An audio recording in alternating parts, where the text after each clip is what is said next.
Hello, and welcome to yet another episode of Tai'Shar Manethrin, a Wheel of Time podcast. I am Will. I'm Sam. And today we are continuing on in Winter's Heart. And before we get started, I want to remind you that you can always donate by visiting tsmpodcast.com and clicking on that donate button. That is helpful to us. That just helps us cover the cost of hosting a podcast. We're not really looking to make money off of it exactly, just trying to break even. But you know what? If you can't afford to do that, then no worries. We're glad you're here, and please enjoy this episode, which Sam will be handling the narrative for. So Sam, take us away. All right, Chapter 4, Offers. We start out with Fail, who looks up to see two wise ones walk into the tent, Tharava and Samarin. They have a Gaishain with them whose head is down. She seems to be wearing silk instead of the typical Gaishain robes, plus a belt of gold and fire drops. Well, that's not normal. The wise ones dismiss the Shido who captured the ladies. Roland exchanges flat-eyed looks with some of the others, but follows the maidens out. So Marin says, more Gaishain for Savannah. Great. The books say Savannah. I just am not going to do that. She will not be happy until every person in the world is Gaishain. Not that I would object. Tharava says Savannah has too many Gaishain already. They slow our traveling when we should be going full speed. Fael thinks I have to be meek so I don't stand out. Alejandra didn't get that memo and announces exactly who she is. Let me go, treat me well, and you will gain a large ransom for us. My liege lady and I require accommodation until arrangements can be made. So then Savannah rides out on a black gelding and asks Lina, the Gaishain, if it's true. Lady's got a lot of jewelry, ropes of fat pearls, necklaces of emeralds and sapphires and rubies. That just sounds inconvenient. Oh, and a queen who swore an oath to some lady. Wow, fancy, Savannah says. Galena says, yeah, I think it's her. I saw Alejandra years ago, and that girl could be this woman, Queen of Gildan. Shut up, Lina, Tharava says. I hate it when you natter. It's clear there's no love lost between Savannah and Tharava and Samarin. Fael doesn't know how she could use this information, but files it away. She remembers that Perrin almost died at Dumai's Wells, and that means she has a personal claim on Savannah. So Savannah asks who the liege lady is. So no use in hiding after Megden and Alejandra have announced themselves. So Fael says, it's me. Savannah orders Galena to heal them so they can walk. Savannah also says they camp with the Jonin tonight. A 5th Sept reunited, 78th still scattered. Tharava says, you promised to reunite the Shido, and we're getting impatient. Savannah says, I'm the boss here, so shut your pie hole, in so many words. The Shido wise ones leave. Galena does as she was told, because she has to, heals Fael and the Queenies. Fael can't figure out why an Aes Sedai would be taking orders from Savannah in the first place. I mean, what in the world? She would be probably inclined to disbelieve Galena was Aes Sedai at all if it wasn't for the healing. She certainly acts like an Aes Sedai also. So Fael eats some bad food brought by the Gaishain, but she's starving thanks to the healing and, being carried through the snow, etc. She's issued Gaishain clothes, but also a golden belt per Savannah. Seems like a lot of them are Savannah's pets now. So they set to walking through the snow. Megden says, time to escape. Tonight, let's find Bane and Chiad, get their help. Fael is surprised, and she thinks Megden is just a servant. I mean, I guess servants don't ever take charge and want to escape. Fael does agree, though, and says, if we see a chance to escape, we'll take it. So then Tharava walks up and says, yeah, no, you're not going to escape. I see it all over your faces. You're not going to do it. The only people who don't come back, aren't brought back, are the dead ones. You will be Gaishain forever. None of this year and a day business unless you spy on Savannah for me. So Fael realizes that Tharava will kill them if she doesn't hear what she wants to hear. So Fael asks if Tharava will protect them if Savannah finds out. No, ma'am, she will not. Megden says after Tharava leaves that she probably says the same thing to every newly captured Gaishain, and if they fail to report any detail, that's a paddling. Galena walks up after Tharava, and Fael accidentally tells her who she is. Galena says Savannah would love to know she has the wife of Rand's friend Perrin as Gaishain. You won't learn it from me, though, as long as you do what I say. And what I say is go retrieve this rod from a chest in Tharava's tent. And Maiden says, why don't you just do it yourself? And Galena gets real snappy and says, why should I do it when I have you to do it for me? But she doesn't mention that she literally can't. So on to chapter 5. Where am I? Flags. And I guess I didn't say read, skim, or skip. Honestly, I just feel like a lot of these are skim. That was definitely a skim. Maybe even a possible skip just because it's annoying. But I think pretty much. I mean, there's a lot of division over some parts of Wheel of Time.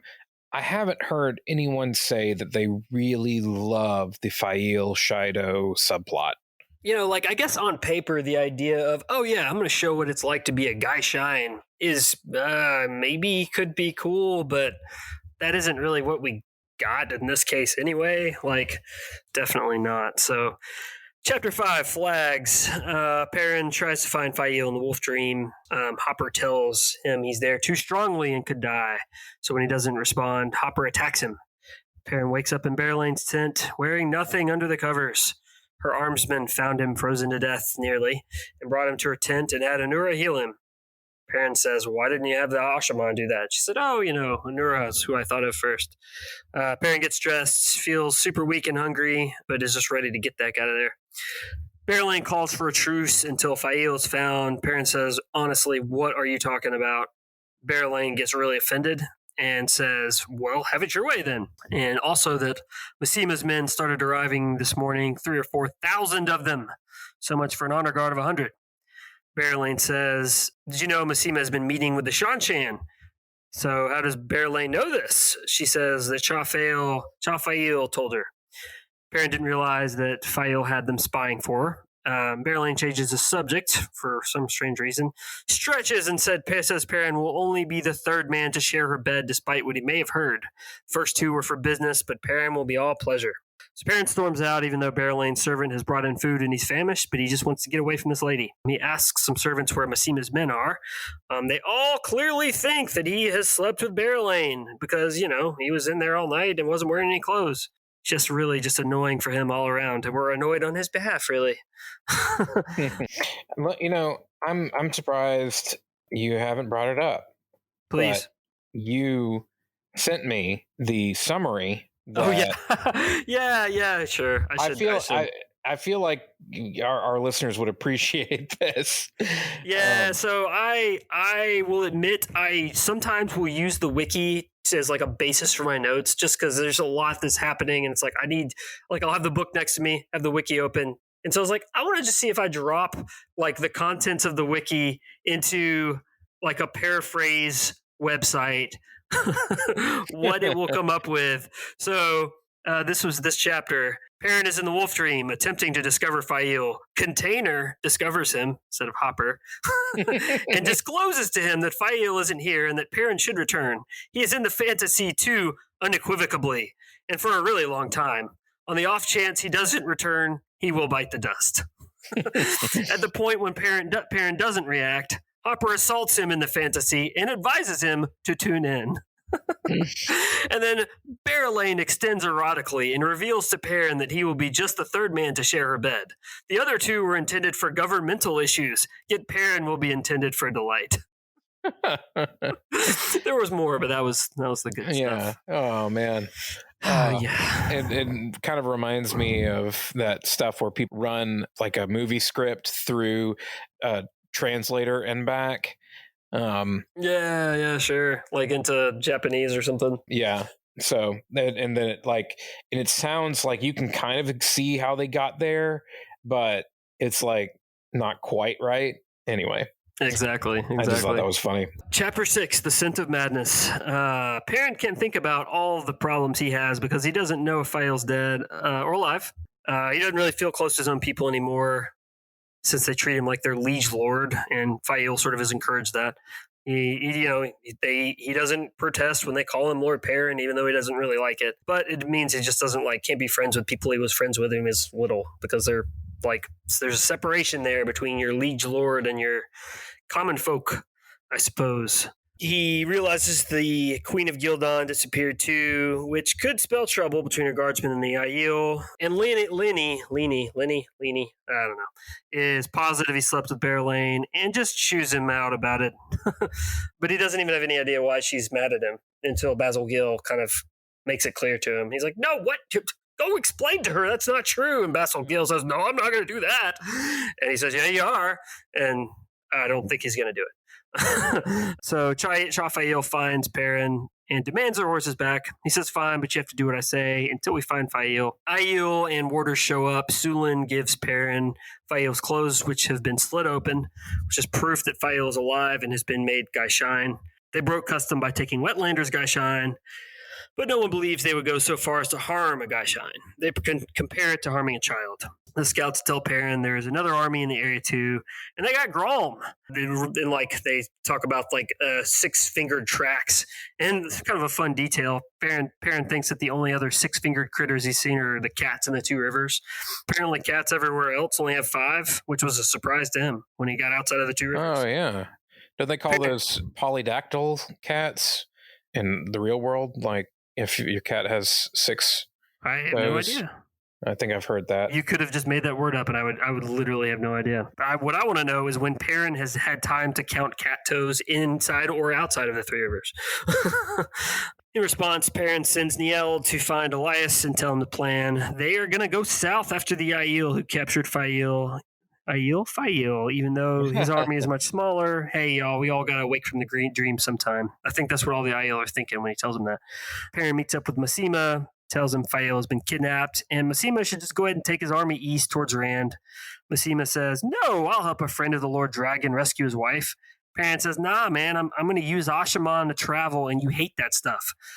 Massima says, there will be a special dispensation this one time. So yay, Perrin, you got an army of crazies to help you out. Great.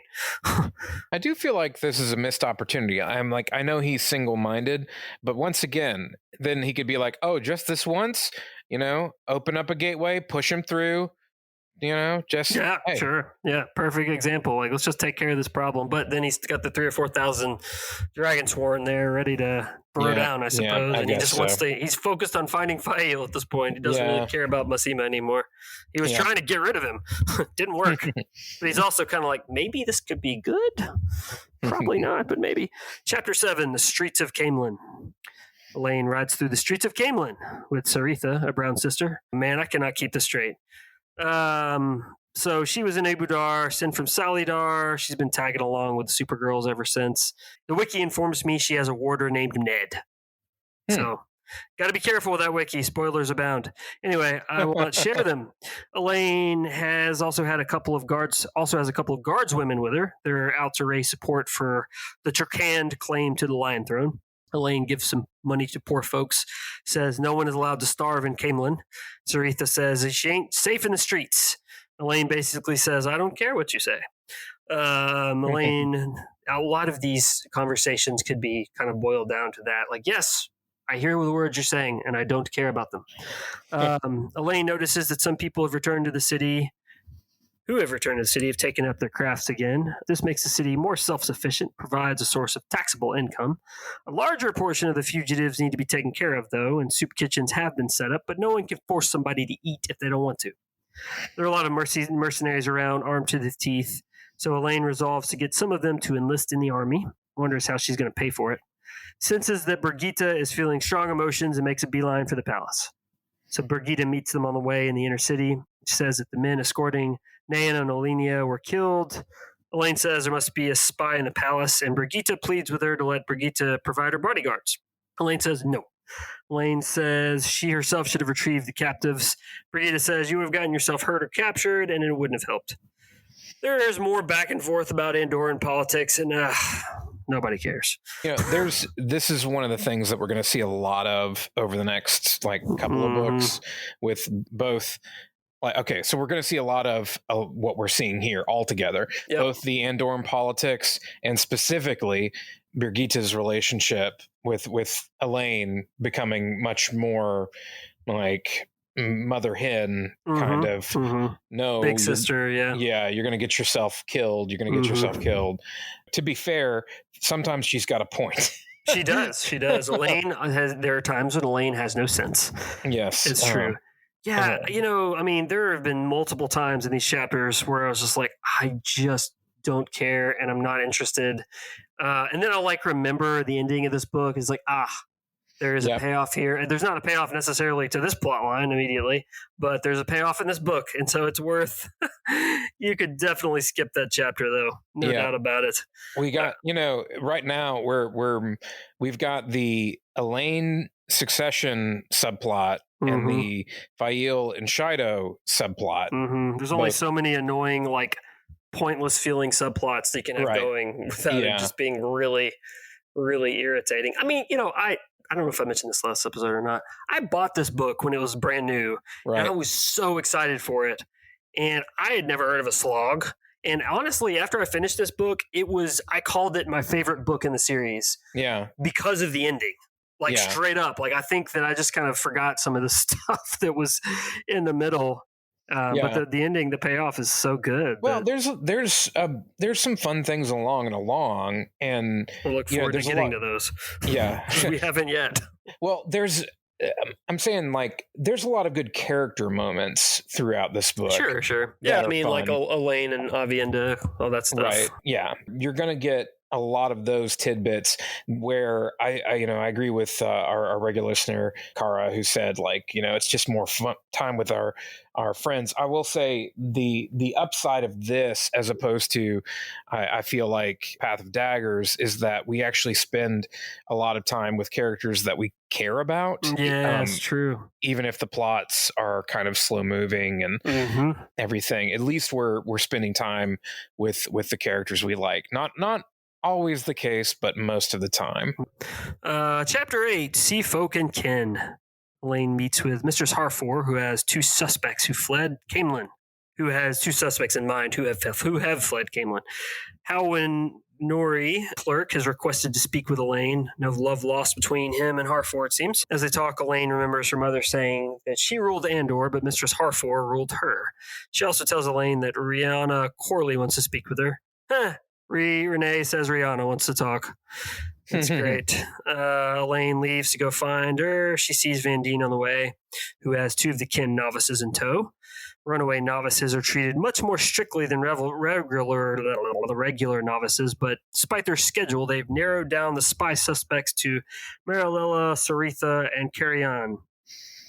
Vandine thinks that means they need more discipline, which of course would have to come from Elaine or Nynaeve because she's too busy. And by the way, if you're keeping up, like when, occasionally it'll be like, okay, Marililla, okay, I think I know who that is. And then, it's like, oh no, wait, was that Morel that I'm thinking of? Or then if you're keeping up with that, kudos to you. I'm amazed. Yeah. I mean, like, especially Saritha and Carrion. Those two, like I want to say Marililla was the one that was in Ibu Dar, was sent from the tower. So for some reason that name stands out to me much more than Saritha or Carrion. I have no idea who the two are. And we were just talking about, what, Serene? I don't know, Tallulah Gyra? I'm not sure. Right. Yeah, please, like seriously, listeners, if you like are reading this and hearing these names and know exactly who all of those people are, I want to hear, like, how do you keep all those names in your head? Do you just have a photographic memory, or are you just like really plugged into this stuff? I don't know.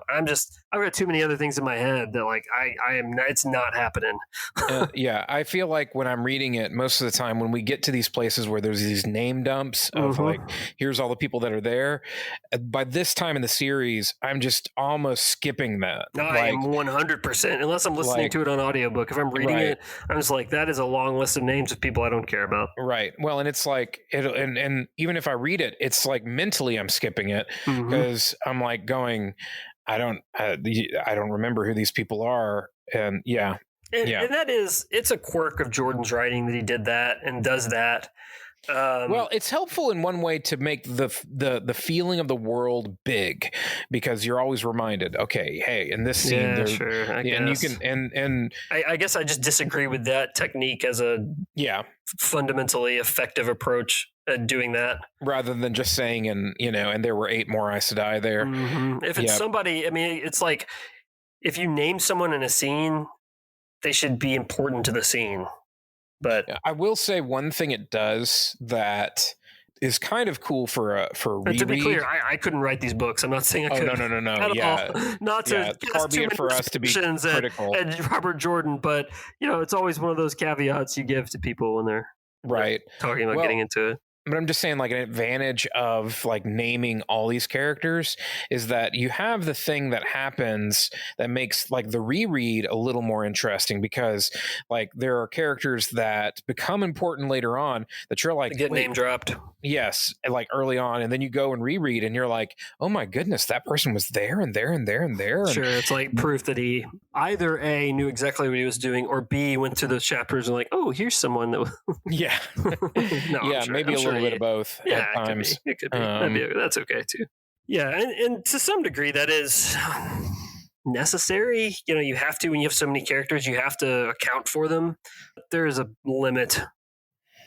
I don't know. Anyway. There's just a limit to how much a person can process realistically. Yep. And so it does, and that's part of the reason why I do, and we do what we do, where it's like, hey, just pay attention to this character. Yep. Because otherwise they just get lost in the shuffle. And like 2 books later, suddenly this person's really important. You're like, when did this person get introduced? They're acting like we already know them. And it's like, oh no, they were in the background for a bunch of scenes. Yep. Exactly.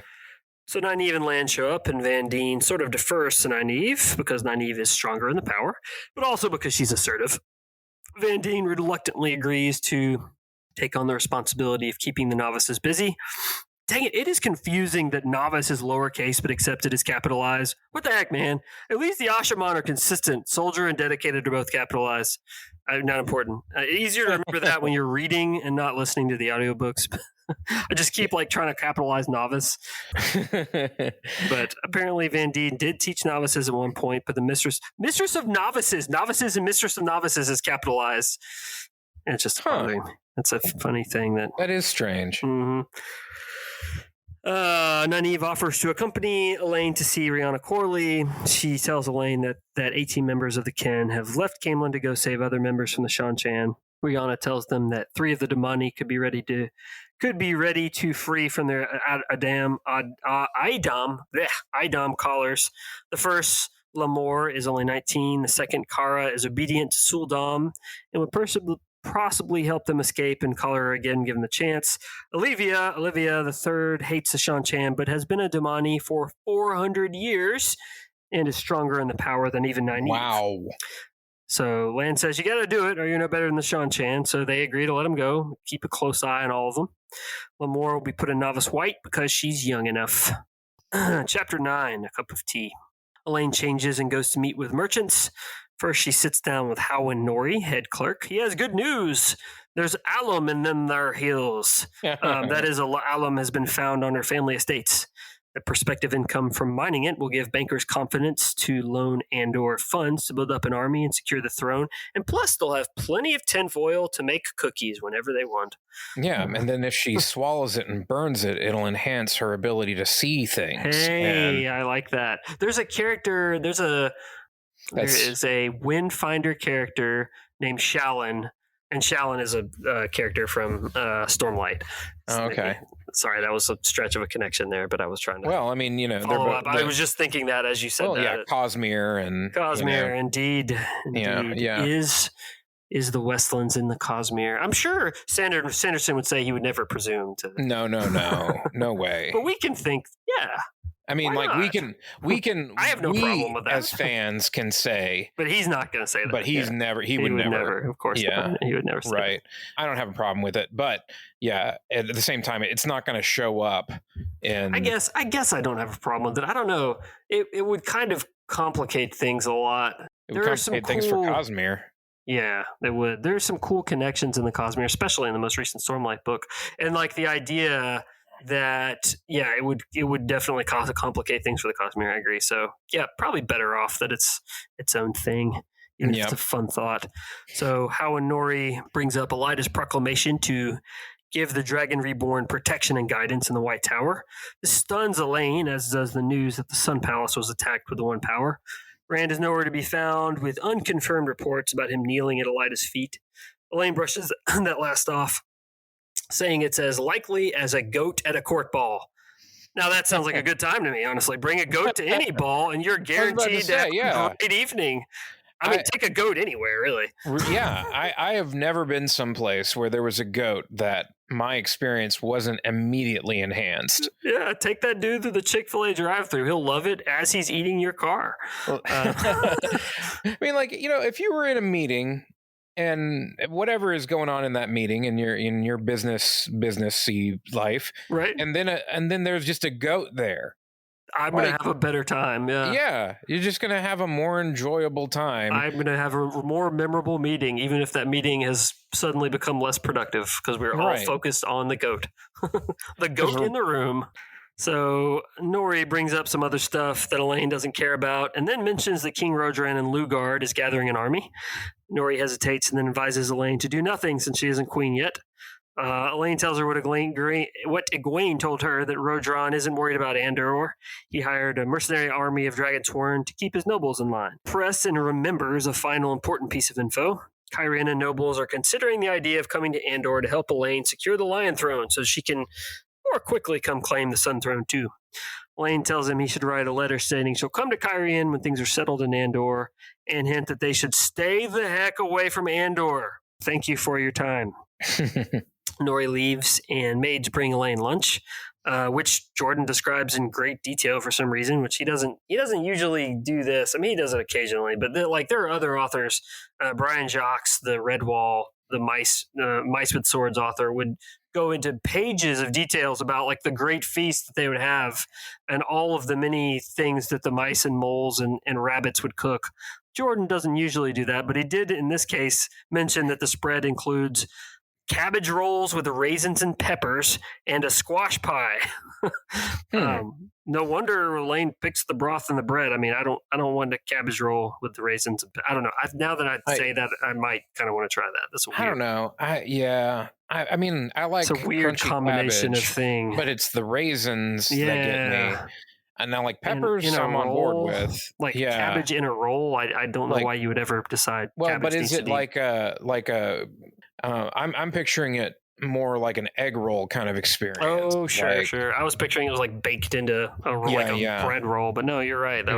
I could see it like a little wrapped up with the I mean, now with the peppers, if you did it and like had it in a vinegary sauce or something like that, I could see that working out. Even then with the raisins, we ate a lot of stuff like that in Slovakia. Like, remember how they had cabbage with like every meal? I have tried to Google thief's bag so many times, and it's just not. That was a terrible dish. That was a very awful thing that we ate.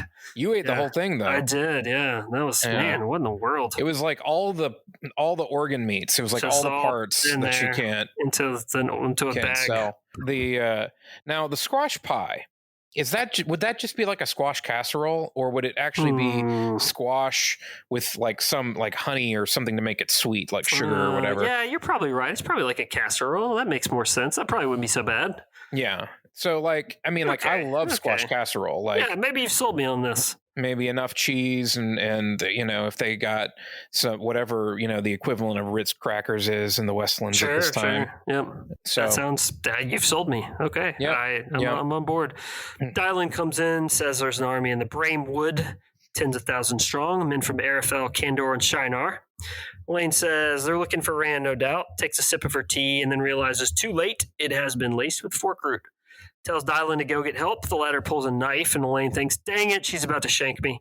But then 3 men come in, and she thinks I'm saved. Then they all pull out blades of their own, and she thinks, dang it, again.